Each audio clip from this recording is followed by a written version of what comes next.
Oke, kita mulai saja ya kuliah kita. Hari ini adalah kita membicarakan tentang hidrologi.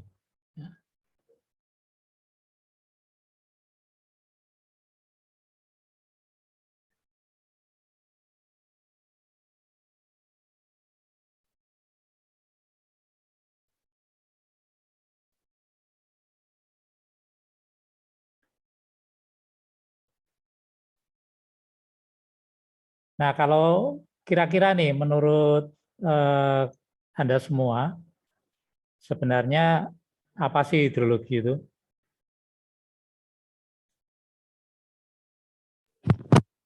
Ilmu tentang air, Pak. Ilmu tentang air, oke. Yang lain? Yang mempelajari pergerakan distribusi air, Pak. Oke. Ya. Oke, definisinya sebenarnya ini ya. Jadi itu hidrologi ini sebenarnya cabang dari ilmu geografi. Nah, yang tadi sudah betul dikatakan bahwa ini sebenarnya mempelajari tentang distribusi dari air ya, yang ada di permukaan bumi yang ada di bumi, di permukaan maupun di dalam bumi. Ya. Nah, dari secara umum, secara spesifik, ya, hidrologi itu membahas karakteristik, ya, karakteristik menurut waktu, ruang, ini kuantitas dan kualitas air, ya, termasuk proses. Nah ini ya, perhatikan ya, ini proses hidrologi, pergerakan, penyebaran, sirkulasi, eksplorasi, pengembangan dan manajemen air. Ya, jadi ini segala sesuatu yang menyangkut tentang air.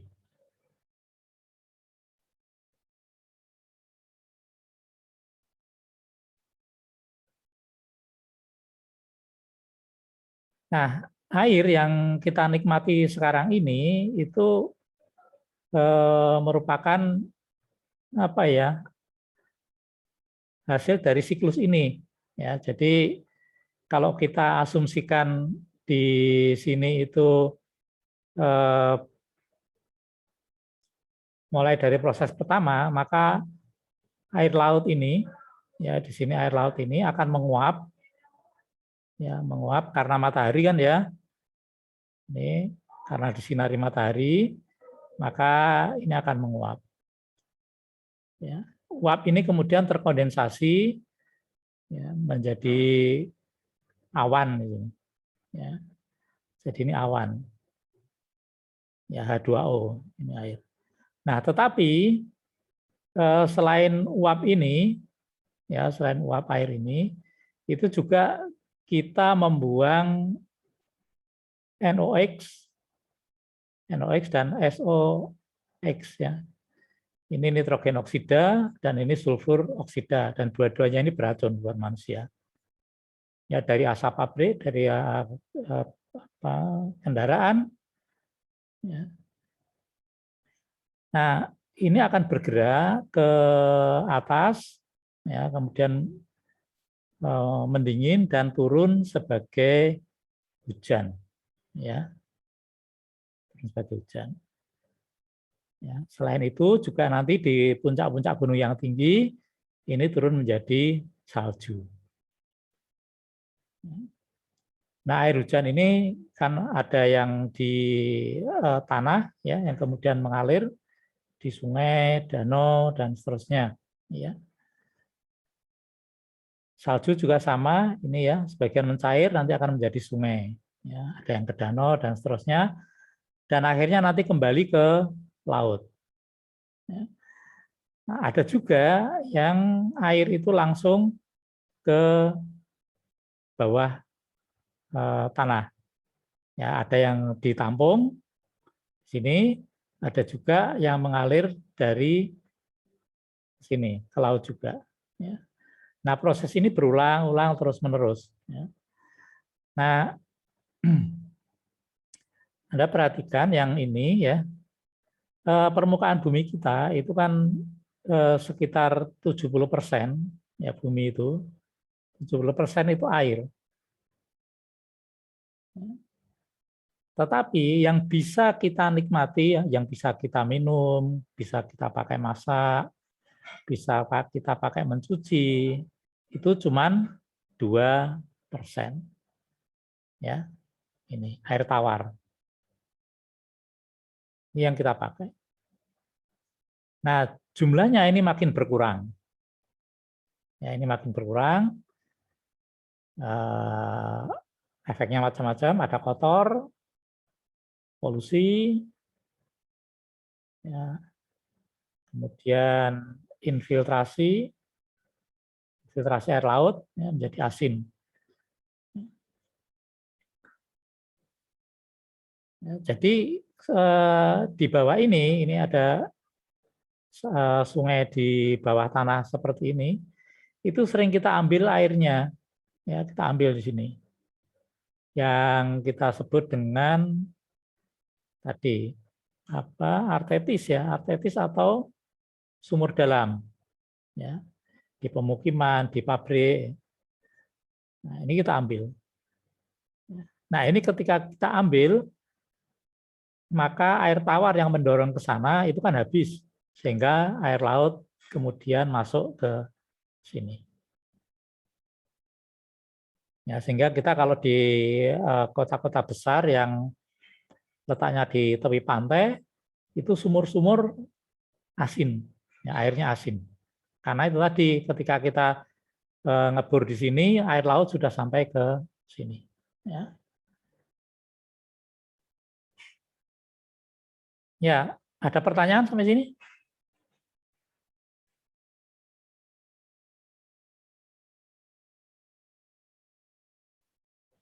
Tidak ada kah?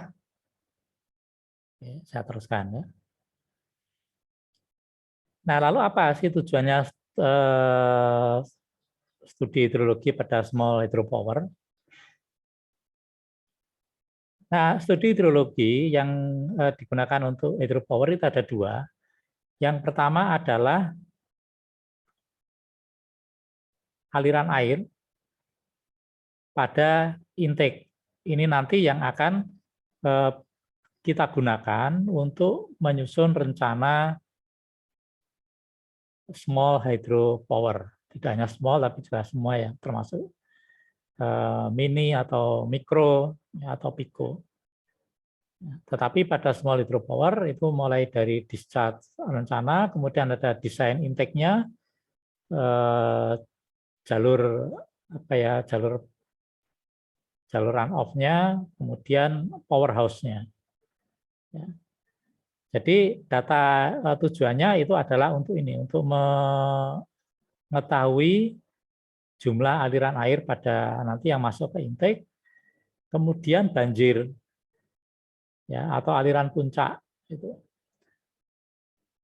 Di mana aliran puncak itu yang dimaksud banjir itu begini. Jadi pada musim hujan misalnya itu akan terjadi puncak aliran, sehingga sebenarnya tidak selalu banjir yang seperti kita lihat sehari-hari begitu ya, rumahnya kebanjiran tidak, tetapi itu lebih pada puncak debit yang maksimum.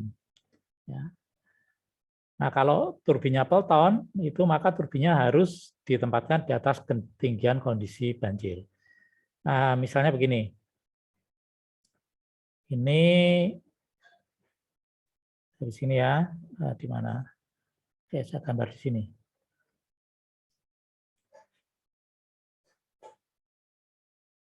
Oke. Kalau di sini turbin, ya turbin Francis atau Kaplan, itu kalau terendam ini, nah misalnya ini ya, ini penstock ya, ini penstock, kemudian ini turbin. Nah ini kan keluar ada jalur keluar ke sana kan. Airnya dari sini melewati turbin terus keluar ke sana. Nah, pada kondisi banjir, kalau biasanya kondisi normal itu airnya di sini, pada kondisi banjir itu air sungai bisa setinggi ini. Jadi agak merendam turbin. Jadi turbinnya di sini terendam. Nah, kalau ini turbinnya turbin Francis atau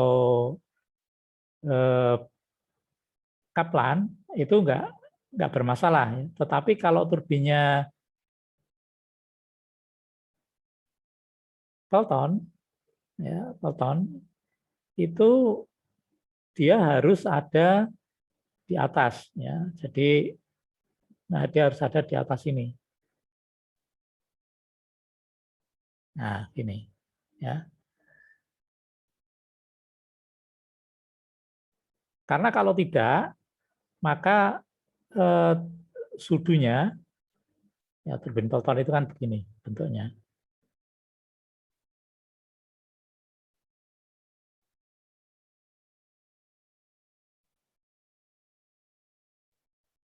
Ya, katakan kemudian ini di sini ada jetnya, gitu ya. Ada jet di sini, ini semburan air ke sana sehingga dia muter ke sana.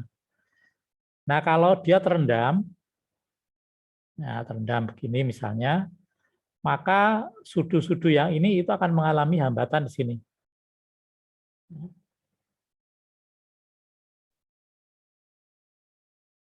Nah, itu sebabnya rencana data banjir atau aliran puncak ini perlu kita dapatkan untuk mendesain tempat keluaran ini. Ya kita mesti menyarankan supaya turbin ini tidak terendam karena nanti akan memengaruhi head-nya. Ya, head itu kan dihitung dari puncak sana sampai puncak air keluaran nih sampai permukaan keluaran ini. Ya, jadi kalau ada banjir di sini berarti kita rugi head di sini. Ya.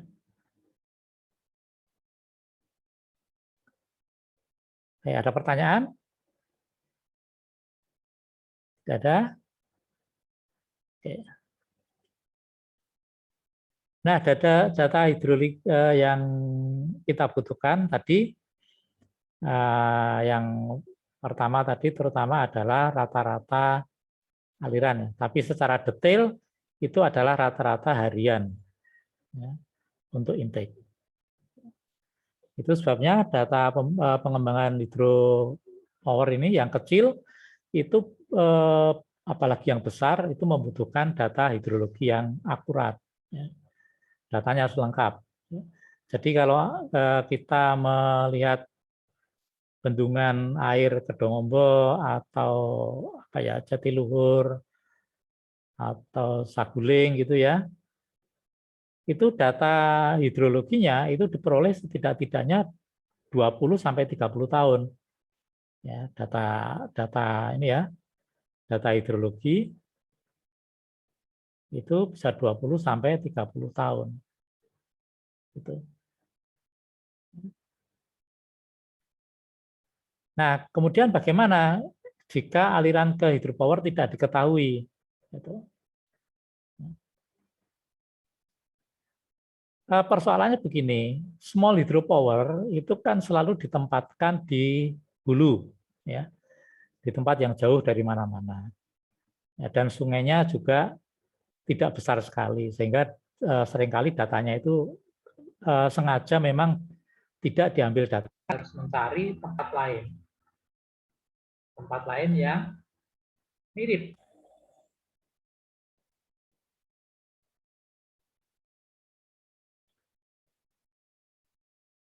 Ya, kita mesti mencari tempat lain yang mirip kondisinya, ya.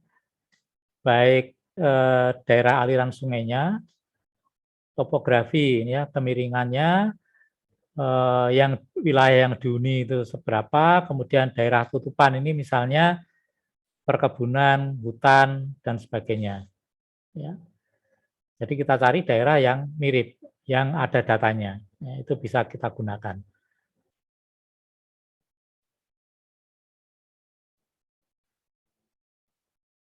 Nah, jumlah aliran itu sangat berhubungan dengan curah hujan. curah hujan. Nah, kita mungkin ini ya, curah hujan rainfall ini dalam milimeter misalnya, curah hujan 10 milimeter.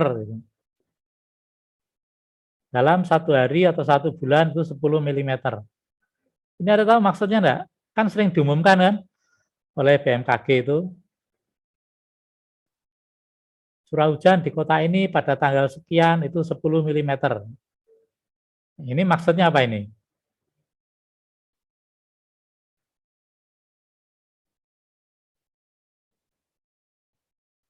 Adakah yang tahu?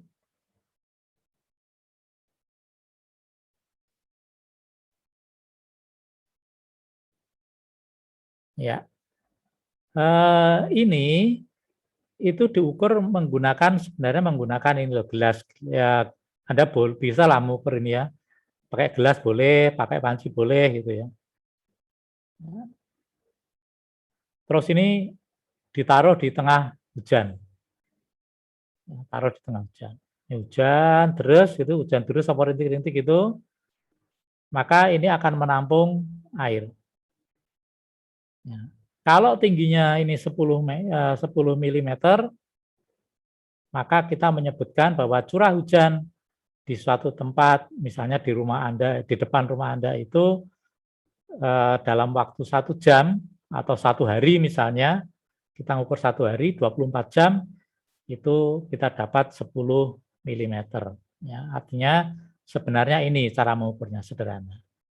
Ini artinya apa? Artinya adalah air itu bisa menggenangi suatu tempat itu setinggi 10 mm. Ya.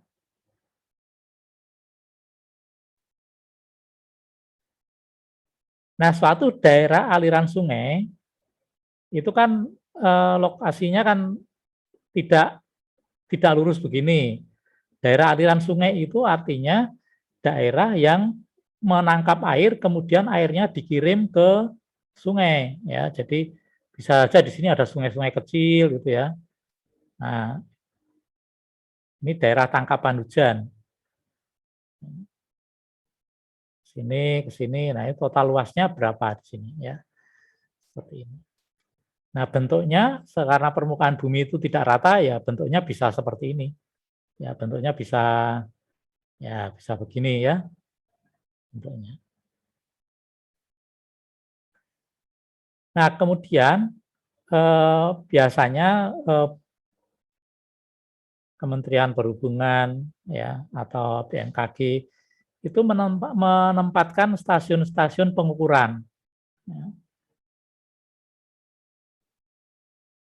Di beberapa titik, ya misalnya titik P1, P2, ya titik-titik ini ditempatkan stasiun-stasiun pengukuran untuk mengukur curah hujan. Nah kalau ini daerah aliran sungai, ya misalnya sungainya ke sana, terus di sini itu pembangkit, ya, maka kita mesti harus menghitung berapa curah hujan yang terjadi di daerah ini. Untuk mencari luasnya kita bagi-bagi kan ini menjadi A1, ya A1, A2, ya A5, ya, dan seterusnya. Nah, kemudian kita hitung rata-ratanya ini ya, P1 ini stasiun 1 ini terukur 10 mm, stasiun 2 20, stasiun 3 30, dan seterusnya, kemudian diberi luasnya berapa, sehingga kita tahu ini, ya curah hujannya berapa.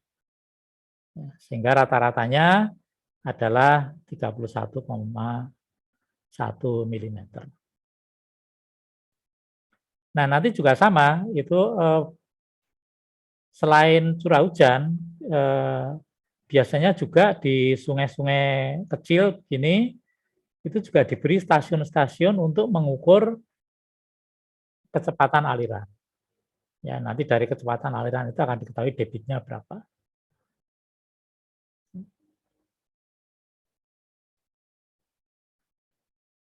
Jadi kalau misalnya pernah lihat ini apa ya, bangunan kecil gitulah ya, bangunan kecil, ada pos kecil gitu di pinggir sungai, ya, terus ada ini gitu. Nah ini sebenarnya kan dia memonitor arus sungai. Ya. Nah memonitor arus sungai itu bisa dilakukan dengan menggunakan namanya weir meter. Ya. Jadi kalau di sungai Anda nemu yang begini,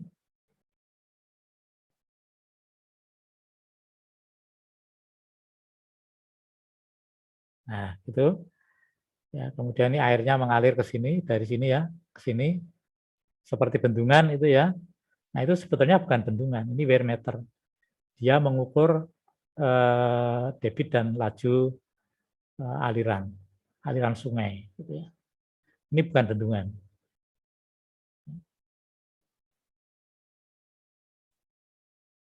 Bisa juga ini difungsikan bendungan, bisa juga difungsikan untuk mengukur debitnya.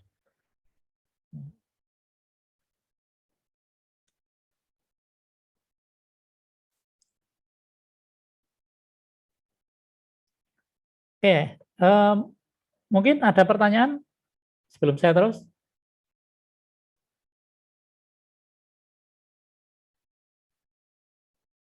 Siang-siang ini pada ngantuk ya? Belum ada, Pak. Oh, belum ada. Oke. Nah, sekarang mari kita lihat. Tadi kan kita membahas yang satu tadi kita membahas tentang ini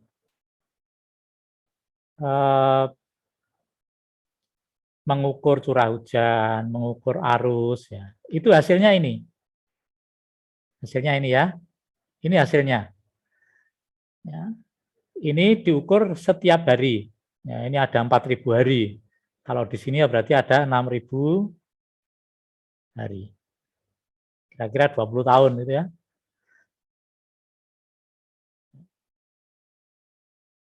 Perharinya berapa? Ya. Karena sungai itu alam ya dia fluktuasinya bisa seperti ini. Pada saat musim hujan dia tinggi, pada saat musim kemarau rendah. Tapi musim hujan itu ada yang ekstrim tinggi, ya seperti ini. Nah, tapi juga pada musim kemarau bisa rendah seperti ini. Ya. Jadi kalau Anda mungkin pernah ya mendengar istilah banjir. Jadi kalau ada sungai meluap itu menyebabkan banjir, kemudian ada keterangan dari mana ya? Dari Kementerian PUPR misalnya ya, di sumber daya air itu ada yang disebut dengan banjir 5 tahunan. Ada juga banjir 10 tahunan. Ada juga yang 15 tahun gitu ya. Ada yang 20 tahun. Itu sebenarnya diperoleh dari pengukuran yang lama sekali ya. Jadi ini stream, ini aliran atau debitnya ya, bisa sampai 60. Ini adalah hasil pengukuran di sungai.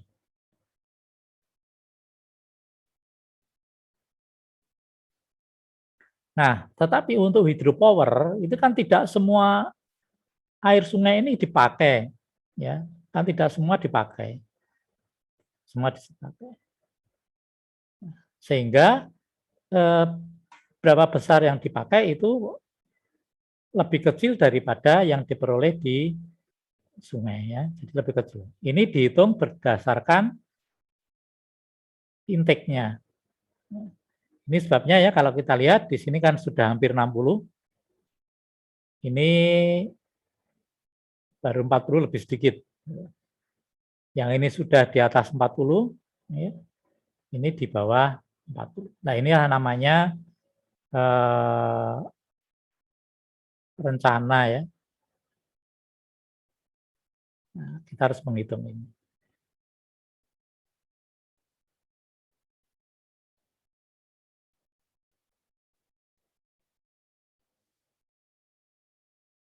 Nah, kemudian kita akan membuat perbandingan tadi, jadi antara sungai dengan nanti kurva rencana ya.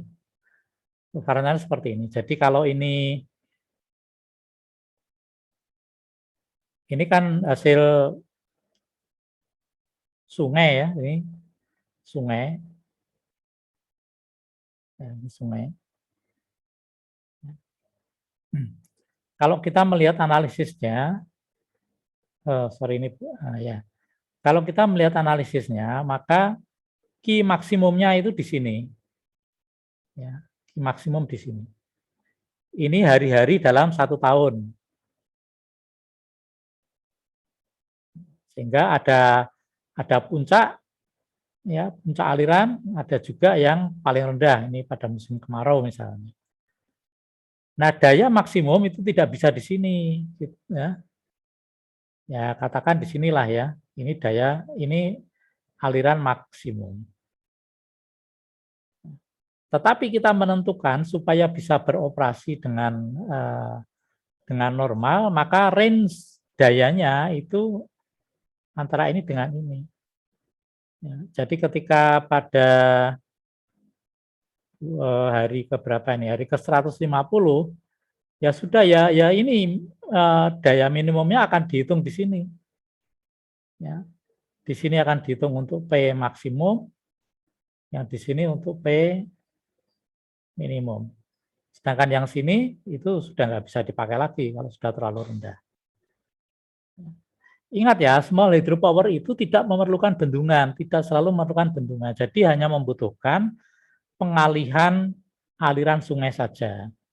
Ya, jadi seperti yang sudah kita bahas kemarin, kalau ini ada aliran sungai, ya, maka kemudian aliran sungai ini dibelokkan. Jadi sungainya masih ada, tapi sebagian air dibelokkan ke hydropower. Itu.